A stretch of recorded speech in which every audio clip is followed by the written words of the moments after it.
आंदोलन में एक आंदोलन का नाम था चंपारण सत्याग्रह, जो 19 अप्रैल 1917 में शुरू किया गया, जहां पर अंग्रेज सरकार गरीब किसानों से जबरदस्ती नील की खेती कराई, मुनाफा कमाया और शोषण से किसान पिट चुके थे।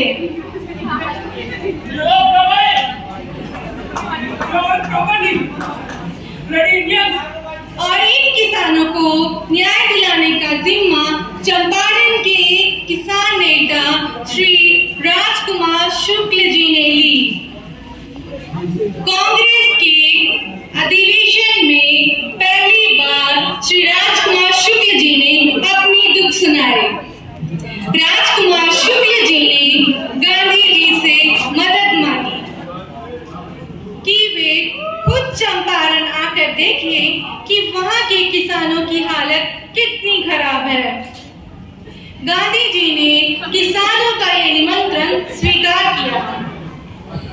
गांधी जी जैसे चंपारण पहुंचे, उन्होंने किसानों से बात करना शुरू किया। वे गए और उन्होंने स्वयं अपनी आंखों से देखा कि वहां के किसान कितना जूझ रहे थे। गांधी जी इसी बीच वहां के बड़े नेताओं से भी मिलते हैं, मजरूल हक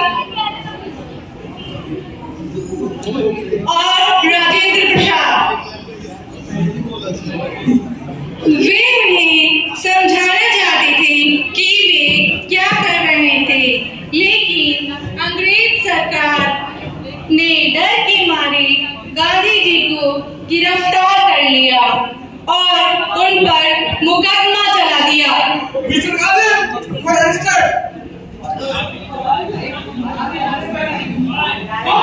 अरे कहाँ ले जा रहे हो गांधी जी को? और अगले ही दिन गांधी जी को कोर्ट में पेश किया जाता है।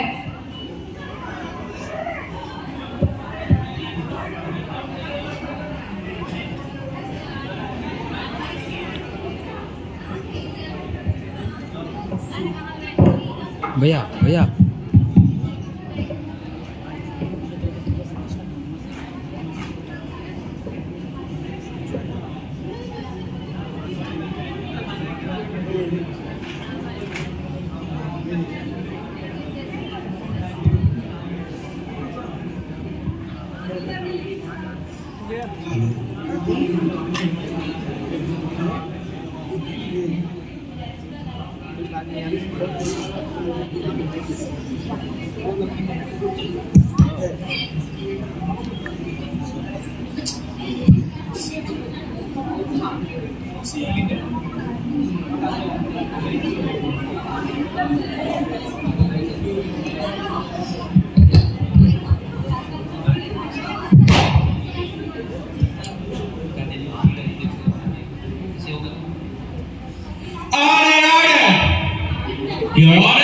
मिस्टर गांधी जब से चंपारण आए हैं, चारों ओर अशांति ही अशांति फैल गई है।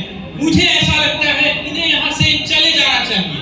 देखो इस गरिया कोट वाले को, कितना देर से बकबक किए जा रहा है, और हमारे गांधी जी को देखो कितना शांतिपूर्वक खड़े हुए हैं। मैंने तो इनसे कभी शांत और सरल इंसान देखा ही नहीं। देखो ये गरिया कोट वाले को कब से बकबक किए जा रहा है।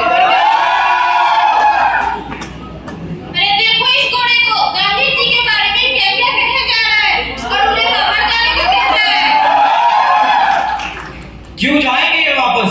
वो हमारे लिए आए हैं और हमारी समस्या दूर करके ही जाएंगे।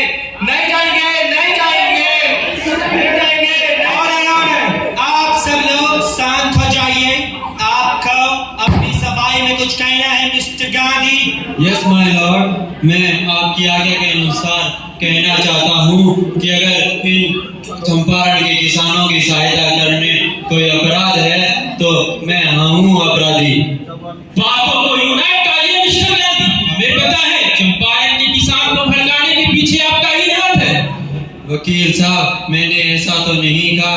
खामखा आप मुझे दोषी ठहरा रहे हैं, खामखा ठहरा रहे हैं। चलिए चलिए, एक बार आपका दोष ठहराया हुआ सिद्ध भी हो जाता है तो आप कैसे करवाएंगे?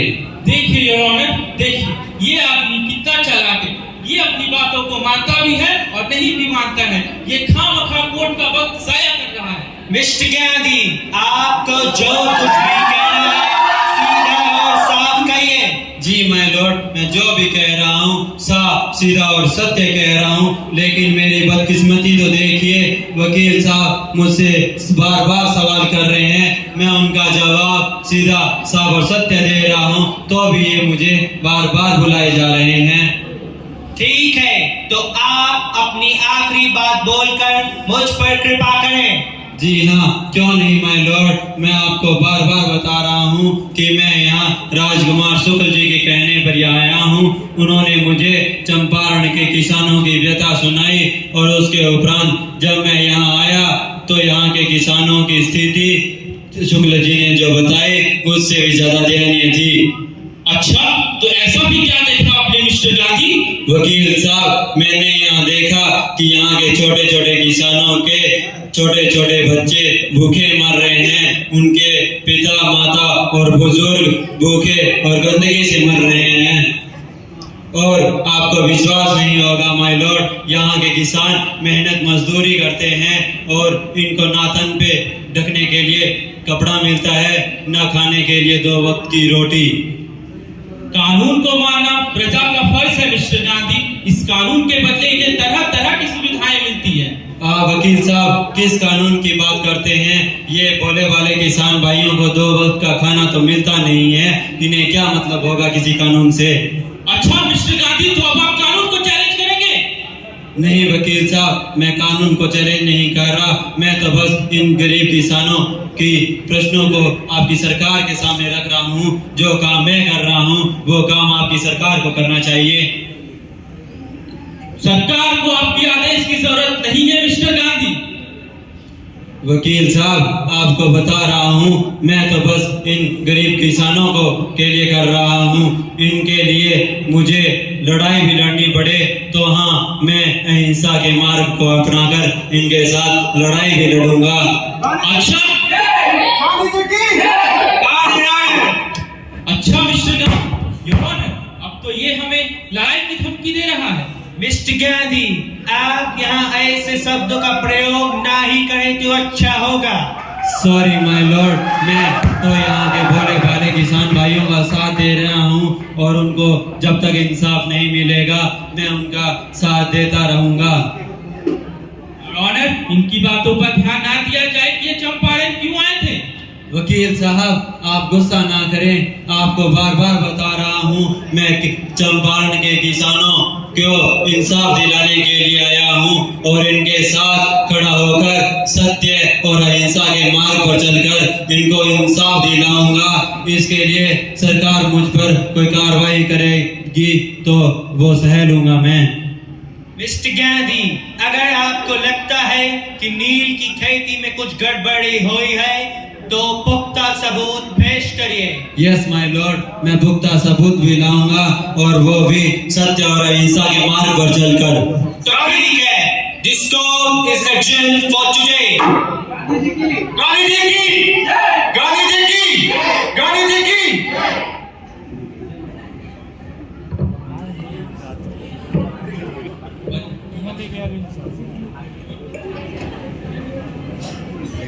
क्या होगा इस देश का, कैसे इंसाफ दिलाऊंगा इनको मैं। ये सरकार भी हिंसा का साथ दे रही है और उस पे चल रही है और मुझे अभी अहिंसा बनानी होगी, अभी इस देश को बदलना होगा।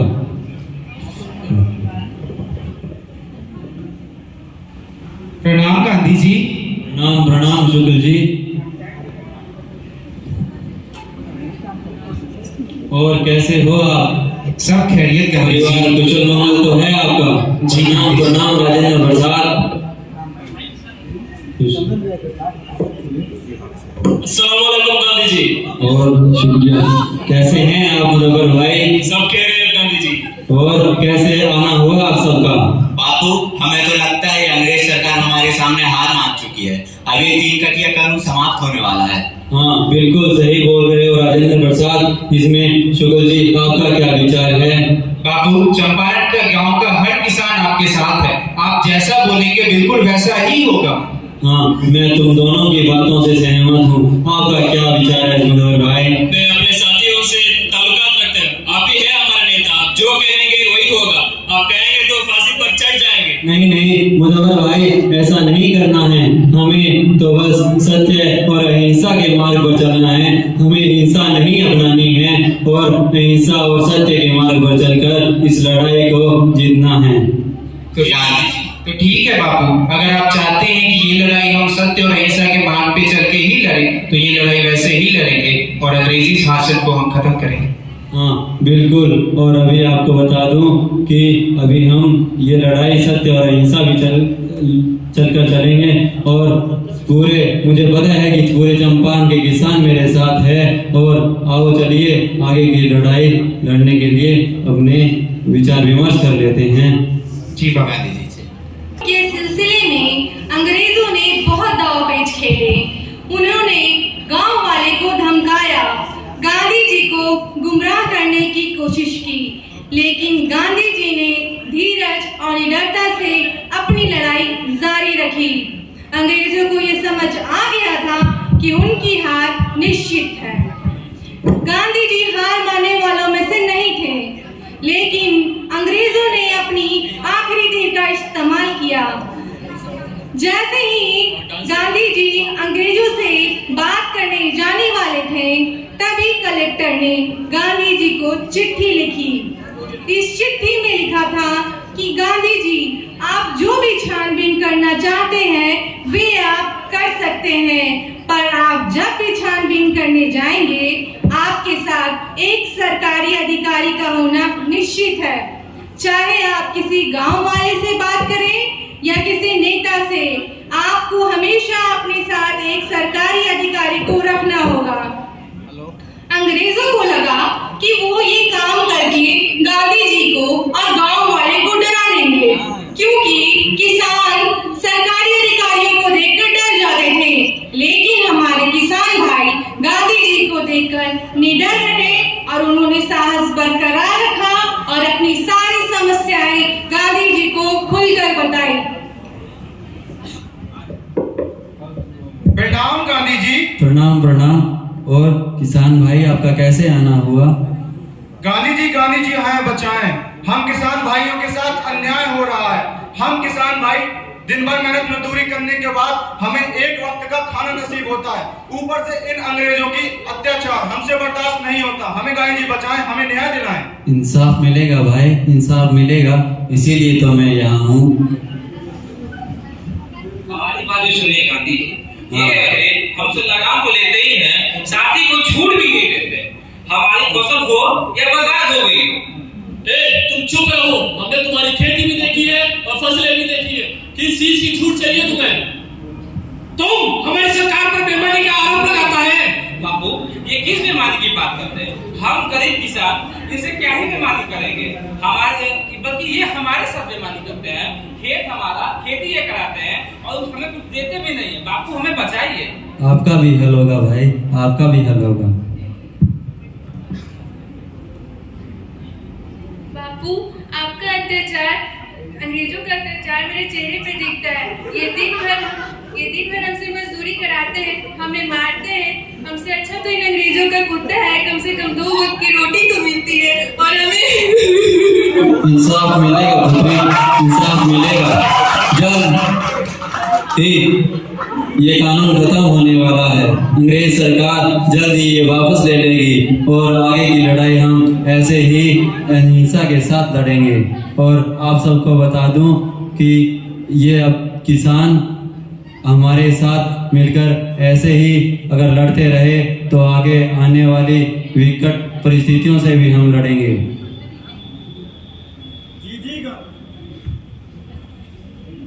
जी गांधी जी, जी गांधी जी। हाँ भाइयों, सभी को प्रेम से रहना है, हिंसा का किसी को अपनाना नहीं है और इसी ही हम अहिंसा के मार्ग पर चलकर लड़ाई को लड़ते रहेंगे और जल्द ही जीत जाएंगे। गांधी जी की, गांधी जी की, गांधी जी की।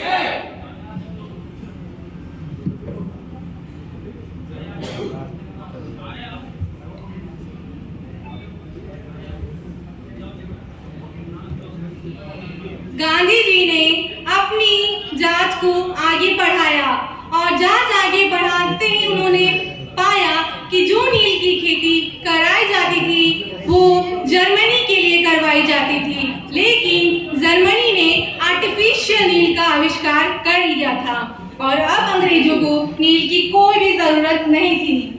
अंग्रेजों ने सारे किसानों से कहा कि तुम हमें पैसा दे दो, हम तुम्हें नील की खेती से छुटकारा दे देंगे। किसानों ने कहा कि चलो यह भी मान लेते हैं और उन्होंने पैसा देकर नील की खेती बंद कर दी। और गांधी जी के जांच के मुताबिक अगर किसान पैसा ना भी देते तो उन्हें नील की खेती नहीं करनी पड़ती। गांधी जी ने अपनी जांच में पाया कि चंपारण का हर एक आदमी जानवरों से भी बदतर जिंदगी जी रहा था। गांधी जी की समिति ने किसानों से ये सिफारिश की कि खेती बंद कर दी जाए और जो जमीन उनसे ली गई थी वे उन्हें वापस कर दी जाए और मुआवजा भी दिया जाए और 100 सालों से चली आ रही 3 कटिया कानून को खत्म किया जाए। गांधी जी ने कोर्ट के सामने सारे पुख्ते सबूत पेश किए। सरकार से ये निवेदन किया कि हमें 100% मुआवजा दिया जाए, पर सरकार ने 50% मुआवजा देने को कहा और गांधी जी ने इसमें हामी नहीं भरी और नीचे आते आते अंग्रेज सरकार ने 25% मुआवजा देने के लिए कहा और इसमें गांधी जी ने हामी भरी। पर गांधी जी के इस निर्णय से सभी खुश नहीं थे और आखिरकार उन्होंने सवाल कर ही दिया।